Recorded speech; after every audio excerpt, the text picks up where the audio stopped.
જય શ્રી કૃષ્ણ. એબીસી ન્યૂઝમાં આપ સર્વેનું સ્વાગત છે. અને આપણે ગત દિવસે જે દુર્વાસા ઋષિ અને ગોપીઓ વચ્ચેનું જે એક સંમિલન હતું ત્યાંથી આપણે શરૂઆત કરી હતી. તો ચાલો આજે આપણે એમાં આગળ વધીએ અને શ્રીમદ ભાગવત મહાપુરાણ તરફ આપણી યાત્રા શરૂ કરીએ. શ્રીમદ ભાગવત મહાપુરાણ એ શ્રી કૃષ્ણ દ્વૈપાયન વ્યાસ ભગવાન જે છે એમની અદ્ભુત કલાકૃતિ છે.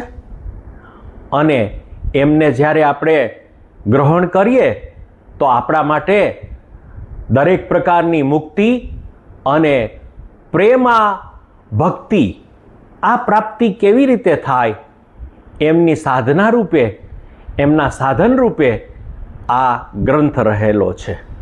એવું કહેવામાં આવે છે કે હુતાશને નિત્ય હાટક સમ પરીક્ષા, રણાંગણે શસ્ત્રભૃતામ પરીક્ષા, વિપત્તિ કાલે ગૃહિણી પરીક્ષા અને વિદ્યાવતામ ભાગવતે પરીક્ષા. અર્થાત આ જે સોનું હોય એમની જો પરીક્ષા કરવી હોય, હાટક એટલે કે સોનું થાય, અને હાટકની જ્યારે પરીક્ષા કરવી હોય તો એમને અગ્નિમાં પધરાવવામાં આવે. હુતાશન હુત અશ્નાતિ ઇતિ હુતાશન એટલે કે અગ્નિદેવ, અને અગ્નિદેવની અંદર જ્યારે સોનું પધરાવવામાં આવે ત્યારે સોનું કેટલું શુદ્ધ છે એની પરીક્ષા થઈ જતી હોય છે. રણાંગણની અંદર જે શસ્ત્રભૃત છે એમની પરીક્ષા થતી હોય છે. ગૃહિણીની પરીક્ષા જ્યારે ગૃહમાં વિપત્તિ આવે છે, વિપત્તિ કાળ આવે છે ત્યારે એમની પરીક્ષા થાય છે. અને ખરેખર જે વ્યક્તિ ખૂબ જ બુદ્ધિશાળી છે, ખૂબ જ જ્ઞાની છે એવા વિદ્યાવત જે છે એમની પરીક્ષા એ ભાગવતની અંદર થતી હોય છે. તો આવો એક વિશદ ગ્રંથ છે, એક ખૂબ જ સરસ મજાનો રસમય ગ્રંથ છે જેમાં વિવિધ વિષયોને ભગવાન વ્યાસે આવરી લીધેલા છે. તો એ ગ્રંથ તરફ આપણે પ્રયાણ કરીએ અને આ એબીસી ન્યૂઝના માધ્યમથી એમનું રસપાન કરવાનો પ્રયત્ન કરીએ. સૌ પ્રથમ કોઈ પણ વસ્તુ હોય એ આપણે કેવી રીતે ને શા માટે સાંભળીએ, તો એના માટે એવું કહેવાય છે કે એનું મહાત્મ્ય આપણને જો ખબર હોય, એટલે કે એ શું છે અને એની ઇમ્પોર્ટન્સ એટલે કે એમાં શું આવે છે, શા માટે આપણે જાણવું જોઈએ. કારણ કે પ્રયોજનમ અનુદ્દિશ્ય મંદો અપી ન પ્રવર્તેત, એટલે કે પ્રયોજનને ધ્યાનમાં ન લે તો મંદ વ્યક્તિ પણ એમાં પ્રવૃત્ત થતો નથી. તો આ આપણે શા માટે સમજવું જોઈએ, કેમ સમજવું જોઈએ? ગત દિને જ આપણે જોયું હતું કે આપણે હતાશા, નિરાશા, ડિપ્રેશન, ડિસએપોઇન્ટમેન્ટ આપણા જીવનની અંદર, આધુનિક જીવનની અંદર એ આપણને ભરડો લઈ રહી છે. ત્યારે આવા સંજોગોની અંદર આપણે જો ભાગવતજીના શરણે જઈશું તો આપણી સર્વ સમસ્યાઓનું હલ થશે, નિવારણ આવશે, એની મને પૂર્ણ ખાતરી છે. અને એના માટે જ આ આપણે ભાગવત તરફ આપણી યાત્રા ચાલુ કરી રહ્યા છીએ. તો આવો પ્રવેશ કરીએ.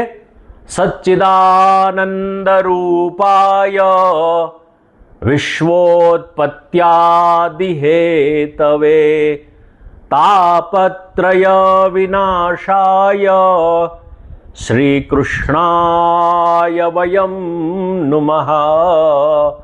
શ્રી કૃષ્ણાય વયમ નુમઃ. સત, ચિત્ત અને આનંદ આ ત્રણ શબ્દોની શરૂઆત કરવામાં આવી છે. તો સત શું છે, ચિત્ત શું છે અને આનંદ શું છે? સચ્ચિદ આનંદ. આમ જુઓ તો દરેક માણસની આ પોતાની અંતરતમ ઈચ્છા છે. એટલે કે દરેક વ્યક્તિ, દરેક જીવ જે આ જગતની અંદર આવ્યો છે એમને જોઈએ છે તો સચ્ચિદ આનંદ જ. કેવી રીતે? આવો એને સમજીએ. તો સત છે એટલે કે કોઈ પણ વ્યક્તિ એ સદાને માટે જીવંત રહેવા માગે છે, જીવવા માગે છે. એને જીવવું છે. નાના એવડા જીવને પણ તમે જ્યારે પકડો છો ત્યારે એ છટપટાવે છે અને એવો ભાવ વ્યક્ત કરે છે કે મને છોડી દે. શા માટે? કારણ કે એને જીવવું છે. તો જીજીવિષા જે છે, જીવવાની ઈચ્છા છે, એ દરેક વ્યક્તિને, દરેક જીવને, આ બાલ વૃદ્ધને, કોઈ પણ વ્યક્તિને આ ઈચ્છા રહેવાની છે. અને એને કહેવામાં આવે છે સત. સતથી ઓળખવામાં આવે. એટલે કે આ એવી વસ્તુ છે કે જે મૂળભૂત પોતાનો સ્વભાવ હોય એને એ વસ્તુ પ્રાપ્ત કરવા ઈચ્છે છે. વિજ્ઞાન કહે છે કે ધૂળનું ઢેફું હોય, માટીનું ઢેફું હોય, એની ગતિ હંમેશા પૃથ્વી તરફ જ હોય છે. જ્યારે જળ જે છે એ હંમેશા પોતે સમુદ્ર તરફ આગળ વધવા માગે છે. કેમ? તો કે એનો મૂળ જે સ્વભાવ છે, જે એનું મૂળ તત્વ છે, એને પ્રાપ્ત કરવા ઈચ્છે છે. આપણે દીવો પેટાવીએ તો દીવાની જ્યોત છે એ ઉપર તરફ જાય છે, સૂર્યને પ્રાપ્ત કરવા ઈચ્છે છે. એટલે જ્યોતિ સૂર્ય, સૂર્ય જ્યોતિ, જ્યોતિ સૂર્ય, આ બંને એક જ છે. એટલે કે એમને પ્રાપ્ત કરવા ઈચ્છે છે. એમ આપણે પણ જાણીએ અજાણીએ, આપણને ખબર નથી, પરંતુ આપણે આપણી જે ગતિ છે, આપણું જે વર્તન છે, આપણે જ્યાં જવું છે, એ સતત આપણને એક વસ્તુ તરફ લઈ જાય છે. અને એ છે મારે જીવવું છે, મારે લાંબુ જીવવું છે, મારે હંમેશને માટે સતત ક્યારેય પણ મરણની પ્રાપ્તિ નથી કરવી. મારે તો અમૃત થવું છે. અમૃતસ્ય પુત્રાહમ, હું તો અમૃતનો પુત્ર છું. આવું જ્યારે ઉપનિષદ કહે છે ત્યારે આપણને તરત જ ખબર પડે છે કે આપણા આત્મ સ્વરૂપને, આપણો જે આત્મા છે, આપણો જે જીવ છે, એના માટે આ કહેવાયું છે. તો પહેલું આપણે લક્ષણ જોયું કે આ સત છે.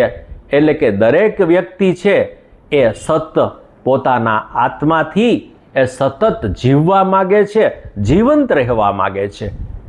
ભાગવતજીની અંદર હવે દ્વિતીય જે વાત કરવામાં આવી છે એ છે ચિત્ત. અને ચિત્ત એટલે શું? એ આના જ એક પૂર્વાપરની અંદર આપણે હવે આગળના જે એપિસોડ છે એના અંદર આપણે જોઈશું કે ચિત્ત એટલે શું અને ચિત્તનો સંબંધ સતની સાથે અને આનંદની સાથે કેવી રીતે હોય. તો આવી એક સરસ મજાની જિજ્ઞાસા વૃત્તિ અને જાણવાની ઈચ્છા, એનું નામ જ ચિત્ત છે. તો આવો આપણે આગળના એપિસોડની અંદર, આગળના ભાગની અંદર એ ચિત્ત વિશે, એ શું છે એની વિશદ ચર્ચા કરીશું. તો આપણે ફરીથી મળીશું. સાંભળવા માટે, આમાં જોડાવા માટે આપ સર્વે દર્શકોનો ધન્યવાદ.